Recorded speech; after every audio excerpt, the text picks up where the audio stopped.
up by 155th and Broadway, overlooking the cemetery, which is associated with Trinity Church down in the Wall Street area. And the wall that separates us is clearly another granite. This is not limestone. I don't see any bioplastic, but I see the salt and pepper of different minerals: feldspar, quartz, mica, amphibole.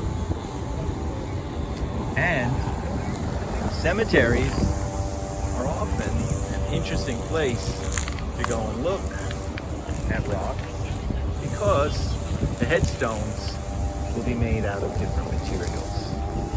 I don't know if they'll let us in here. We may just walk over and take a quick look. And right near us, a beautiful flowering horse chestnut tree.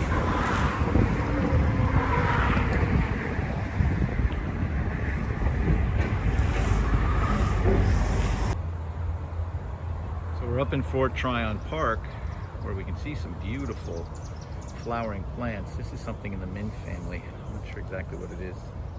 And then this, very beautiful, very fragrant, some kind of a perennial shrub. But then we go down to the edge and we find a rock. And we note that the entire edging of this pathway going down into the distance has got a nice shale lining it. And this shale is not particularly durable, but adds a decorative element to the pathway and is easy to cut and shape, and therefore good for this kind of purpose. And if we go down a little bit here in front of, I want to say this is salvia, but I don't know that that's true. You can actually see the layers that were deposited in some quiet environment where the water wasn't moving very fast, because that's when clay or silt can settle out. Here we're looking at a wall. We're up near Fort Tryon Park, Hudson Heights, and the wall is really interesting because you don't usually see stones cut in this fashion.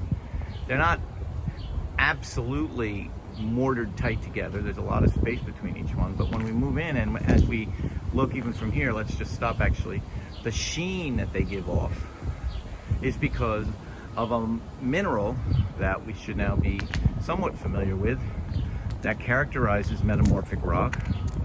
And as we move in, we should see lots and lots of crystals of mica. Mica crystals making up this schist, which has been cut very creatively and used as a wall.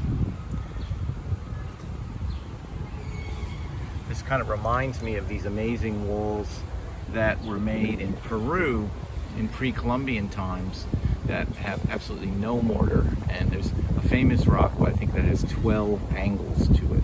But we're just north of 181st Street and looking at this apartment building that has two interesting stones right next to it. One, the smooth, is a sandstone. We haven't really seen that yet.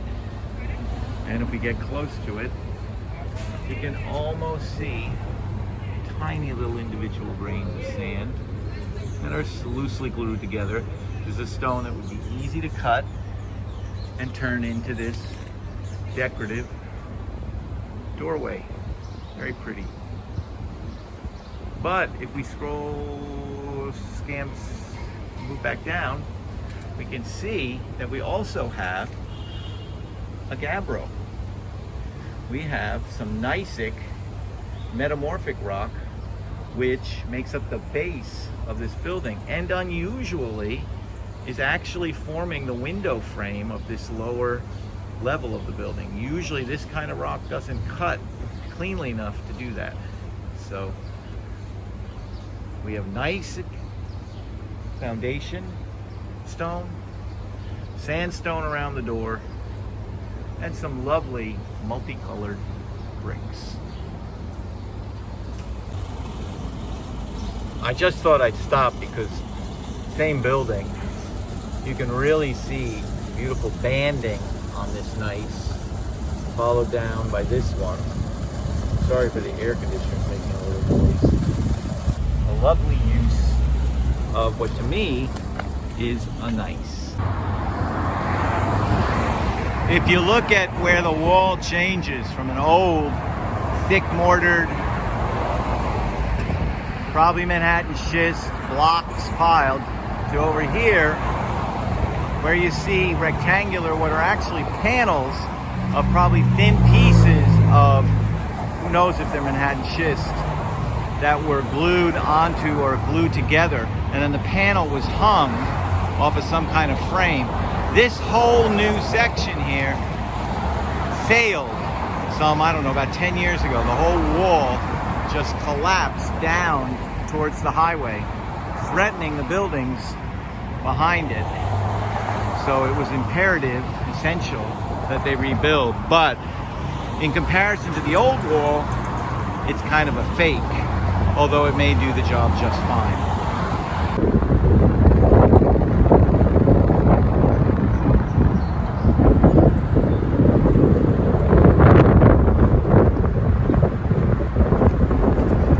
We are under the George Washington Bridge, where the Manhattan schist ends, dips down into the river, and then is buried there, not to reemerge on the other side. On the other side, we have a wall of this extrusive volcanic rock called diabase that I showed you in a video the other day. And that has layers of sandstone below it, and in some spots above it where the diabase melted in. But the light is so bad here that you can't see it today.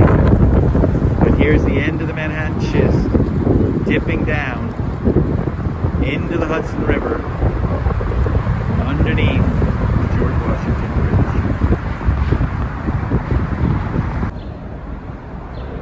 Manhattan schist.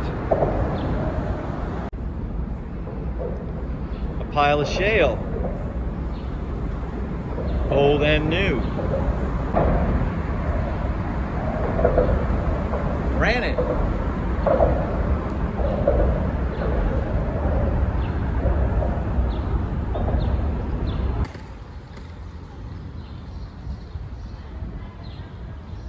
We're at Grant's tomb, where the inscription is, "Let us have peace." A worthy sentiment for Grant, who was famous for butchering soldiers. Not that it made him feel good, I don't think, but that was the way he thought or knew he could win the war, just by wearing the South down, because the North had more men. But I can't get closer. I can tell you that the stone at the base of this flagpole is a granite. The stairs are a granite. The paving stones are a granite. But whether the building itself is, I'm not positive. I think it is. I think it's all of Vermont granite. But maybe when this is over, we can come back and take a look. Or you can come and take a look yourself and identify it on your own.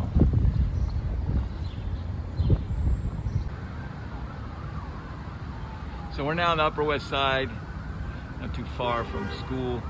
Here's Riverside Church. We're scanning down.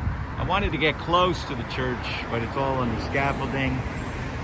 But it's similar in a way to this building right across the street, which is known as the Interchurch Center. Cornerstone laid, it says here, by the President of the United States, October 12th, 1958. And we see at the base, a rock you might be able to identify, with its kind of salt and pepper, pinky color. I think that would be your typical granite, often found at the base of these buildings. And then if we scan up, we find an interesting little addition. We see this stone, this piece of marble, is from the Agora in Corinth, Greece, where many, hearing Paul, believed. So Paul is an apostle who had a vision, I think, of God and fell off a mule or something, and then started preaching the word of Christ. And this would be a piece of marble that this Christian center decided to place within its wall. But what is its wall made out of? Well, it won't take long for you to identify it at this point. What do we have? It's a bioclastic limestone. And one of the things that you'll note in New York City from buildings built in the 30s and 40s and 50s, not so much the 40s, but 30s and 50s, that have anything to do with the Rockefellers, that they often use limestone. And I believe it's mostly taken from the same quarries in Indiana. If you go to Rockefeller Center, you'll see that the facing stones of all of those buildings are limestone, just as you see here at the Rockefeller's Interfaith Center. And if we were to pan over to Riverside Church, that would be the same as the Rockefellers built that. So limestone is a signature of buildings built by the incredibly wealthy, at the time and even today, Rockefeller family. I've always been very fond of this particular limestone at the Interchurch Center. I love the way you can see the patterns of turbulence, the water that the limestone was laid down in, currents that shaped the final depositional position of the bioplastic material. And then as you zoom in, you can see the bits of shell, which is called, this is properly known as, when it's mixed together like this, often a shell hash. So I don't know if this is as hashy as some, but like a mixture of hash brown potatoes with peppers and onion and carrot. A shell hash. Oh, here's a nice little shape. Some kind of like norboloid.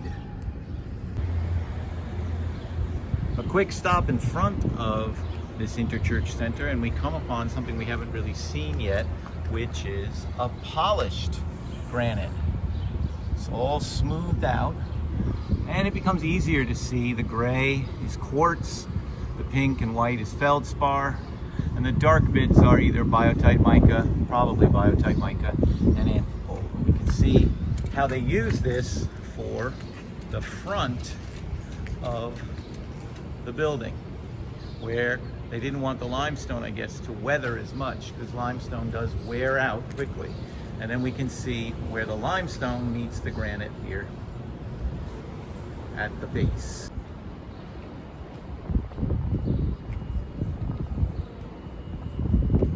So here's something we haven't seen yet in this form. We've seen a finer grained version of it, but we've got no granite at the base. We've got the same stone moving up a building which